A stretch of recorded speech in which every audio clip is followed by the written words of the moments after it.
Hello guys, welcome back. मैं हूं ज्योति चौहान और आज आप देख रहे हैं मुझे आर्ट ज्ञान कला चैनल में। देखिएगा, मैं आप लोगों के लिए आज कुछ खास लेकर आई हूं। EMRS की वैकेंसीज आ चुकी हैं, आप लोग फॉर्म अप्लाई कर रहे हैं तो उसके लिए देखिएगा क्या क्या रिक्वायरमेंट है वो तो आपको पता चल ही चुका। मैंने सिलेबस जो है क्वालिफिकेशन में आपको बता चुकी थी। सिलेबस जो है वो दोनों लैंग्वेज में मैंने बताया, इंग्लिश का आया हुआ था, इंग्लिश में मैंने बताया हुआ है, हिंदी का भी मैंने आर्ट नॉलेज क्लब चैनल पर अपलोड कर दिया है, उसको भी आप लोग देख सकते हैं। और देखिएगा दूसरी चीज़ क्या है, अब मैं आपको बता रही हूँ अब आपको तैयारी कैसे करनी, क्योंकि मेरा जो बैच है, मेरा बैच चल रहा था पहले से ही, जिस टाइम ये नोटिफिकेशन पहले आया था और इसके लिए ऑफिशियल नोटिफिकेशन नहीं आया था, मतलब फॉर्म नहीं आए थे और पहले ही आ चुका था, तभी से मैंने बैच स्टार्ट कर दिया था। अगर आप लोग चाहें तो ज्वाइन कर सकते हैं। अभी ज़्यादा कुछ नहीं निकला, 10-15 क्लासेस निकली हैं, तो आप लोग ज्वाइन कर लीजिएगा जिनको तैयारी करनी है। अदरवाइज़ मेरा जो प्रैक्टिस बैच है वो भी चल रहा है, जिनको प्रैक्टिस बैच ज्वाइन करना है वो प्रैक्टिस बैच भी ज्वाइन कर सकते हैं जल्दी से, क्योंकि मैं फिर आपको पता ही है जो एंट्री है वो मैं क्लोज़ कर देती हूँ।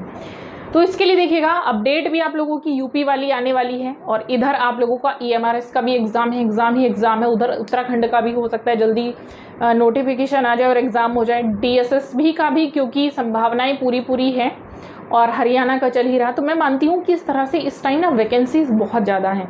आप लोग अगर थोड़ी सी इसमें मेहनत कर लें, थोड़ी सी तैयारी कर लें तो सिलेक्शन बहुत ईजी हो जाएगा। मैं नहीं मानती कुछ ज़्यादा टफ रहेगा आप लोगों के लिए। तो देखिएगा आज मैं आप लोगों को वही तैयारी करने का तरीका यहाँ पर गाइड करने वाली हूँ, किस तरीके से आपको तैयारी करनी है, कहाँ पर डिफ़िकल्टीज़ हैं तो आप उसको कैसे तैयारी कर सकते हैं। सबसे पहली चीज़ मैं एक चीज़ बता देती हूँ। देखिएगा मैं लाइव आती हूँ ट्यूसडे 12 बजे, तो आप लोगों को जो भी क्वेरीज होती है प्लीज़ आप वहाँ पर कर लिया करेंगे तो ज़्यादा अच्छा होता है, क्योंकि वहाँ से मैं डिटेल से समझा सकती हूँ। ऑन बोर्ड पर्सनली पूछने से ज़्यादा अच्छा है कि या तो आप कमेंट्स में पूछ लें या फिर आप वहीं पर पूछ लें, तो वो ज़्यादा अच्छे से चीज़ें क्लियर हो जाती हैं। ठीक है, चैनल का आपको मेरे पता ही है, आर्ट नॉलेज क्लब पर मैं आती हूँ 12 बजे लाइव। मैं आपको एक बार दिखा देती हूँ मेरा चैनल, मैं कहाँ पर लाइव आती हूँ, तो आप लोगों को थोड़ा सा, मैं यहाँ से सर्च कर रही हूँ आर्ट नॉलेज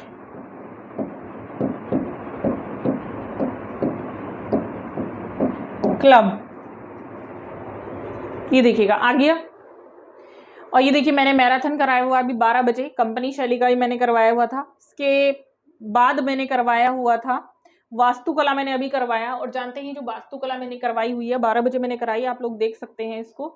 और इसमें सबसे स्पेशल चीज़ मैं बता देती हूँ क्या है ये, इसमें वो टॉपिक कवर किए गए हैं जो EMRS में आते हैं और आपके DSSB में भी इम्पोर्टेंट है, क्योंकि काफ़ी ज़्यादा मैं देखती हूँ वास्तुकला के बारे में क्वेश्चंस आते हैं।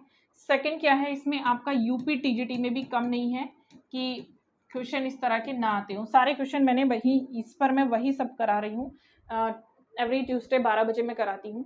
तो ये तो था आप लोगों के क्विज का तरीका। अब मैं आप लोगों को वो चीज़ बता देती हूँ कि आप लोगों को आखिर तैयारी किस तरीके से करनी है EMRS की, और जो लोग आगे एग्जाम की तैयारी कर रहे हैं उनके लिए भी, क्योंकि डेट आने वाली है। यूपी के लिए मैंने बताया मेरा बैच चल रहा है, प्रैक्टिस सेट बैच आप ज्वाइन कर सकते हैं, उसमें मैं क्वेश्चन पेपर करा रही हूँ। ठीक है, अब देखिएगा यहाँ से मैंने बुक्स आप लोगों को सजेस्ट कर ही दी हैं, काफ़ी अच्छी बुक्स हैं वो, जितनी भी बुक्स मैंने बताई हुई हैं। ठीक, आपको जितना सिलेबस बताया गया है उस सिलेबस में सिर्फ और सिर्फ आपको क्या देखना है कि टॉपिक यूनिट वाइज देखना है। जैसे उसमें सिंधु सभ्यता, मैं फॉर एग्जांपल दे देती हूँ आप लोगों को कि सिंधु सभ्यता लिखा हुआ है पहला टॉपिक। ठीक है, तो सिंधु सभ्यता में उन्होंने कांसे की बनी मूर्ति नर्तकी के बारे में दिया है, हड़प्पा और मोहनजोदड़ो के नगर के बारे में दिया है। और ये सिलेबस ऑलमोस्ट मैं आर्ट ज्ञान कला पर कराई चुकी हूँ। ठीक है, इसी चैनल पर मैं करा चुकी हूँ आर्ट ज्ञान कला पर। इसमें से आप यूनिट वाइज पढ़िएगा। सिलेबस को जो पढ़ने का तरीका है ना, ये बड़ा अच्छा सिलेबस दिया है हमारे इसका, ड्राइंग एंड पेंटिंग वाला पूरा सिलेबस इन्होंने दे रखा है, बहुत ही बढ़िया सिलेबस है। आप लोग इसको यूनिट वाइज चलेंगे तो ज़्यादा बेटर होगा, एक एक चीज़ आप लोगों की क्लियर हो जाएगी।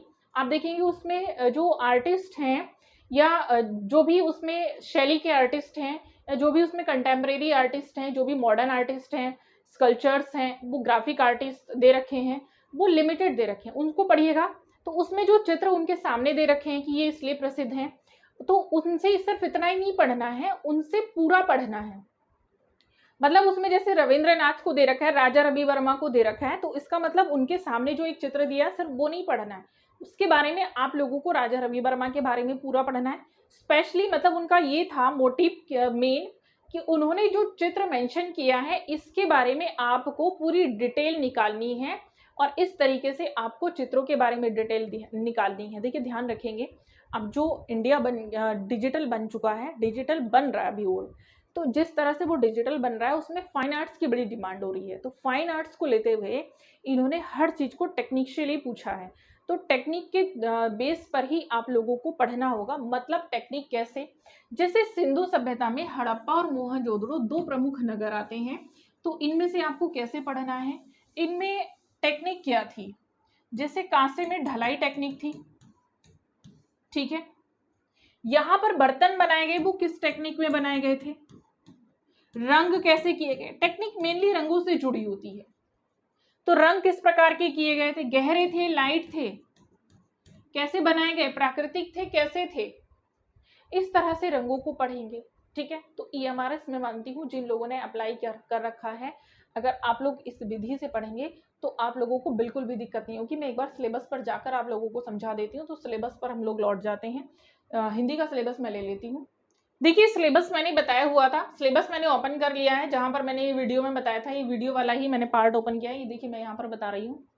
तो इसमें देखिएगा इन्होंने क्या दे रखा है कि आपको कितना, कहाँ से, कैसे, क्या करना है, उस चीज को थोड़ा सा आप लोग फोकस करेंगे। मैंने देखिए यहाँ पर लिखा है, ये इन्होंने दे रखा है सिंधु घाटी की कला, हड़प्पा और मोहनजोदड़ो। तो इन्होंने एक समय दे दिया है, इसी समय को आपको करना है। बाकी किसी भी बुक में कोई भी समय लिखा हो आपको उसको नहीं मानना है, ठीक। इन्होंने समय इसलिए दे दिया है क्योंकि ताकि दिक्कत ना हो, फिर आप लोग ऑब्जेक्शन उठाते हैं अगर समय नहीं देते, क्योंकि 10 बुक में 10 तरह का समय दे रखा है, ठीक। तो उस पर आपको कोई फोकस नहीं करना है। यहाँ पर परिचय का मतलब मैंने आपको समझा ही दिया था, ये कहाँ है, किस स्थान में है, किस प्रांत में है, इनकी खोज किसने की थी, ठीक। इस तरह से प्रतिलिपियां किसने, मतलब जो चीजें हमें प्राप्त होती हैं, किस तरह के अवशेष प्राप्त होते हैं, तो ये सारी चीजें एक इंट्रो में बतानी है। इसमें कौन कौन से नगर आते हैं, किस प्रकार की सभ्यता थी, तो ये हो गया आपका, इसमें इंट्रो बताना है, ठीक है। एक इंट्रोडक्शन देना है, जैसे आप लोग अपने बारे में सबसे पहले इंट्रोडक्शन देते हैं, किसी से मीट करते हैं तो कि आप कौन है, कहाँ से आए हैं, आपकी पहचान क्या, आपकी आइडेंटिटी क्या है। तो वो सारी चीजें आपको यहाँ फर्स्ट इंट्रो में मेंशन करनी है, क्योंकि उससे भी क्वेश्चन आएगा। जैसे इन्होंने दे रखा है अवधि और स्थान, मैंने बताया था इंट्रो में अवधि और स्थान को करना है। तो अवधि ये हो गई, स्थान कहाँ है, पाकिस्तान, भारत, या कौन सा प्रांत है, किस जगह पर एग्जैक्ट, ये चीजें आपको बतानी है। विस्तार लगभग 1500 मील में, और ये जो सारा वर्णन है इन दोनों नगरों का, इन दोनों नगरों के अंतर्गत जो भी क्षेत्र आते हैं, जो भी स्थान आते हैं, 1500 मील की दूरी में जो स्थान आते हैं उनका वर्णन करना है, ठीक। एक इन्होंने लिमिटेड बना दिया है, ये बहुत अच्छा है।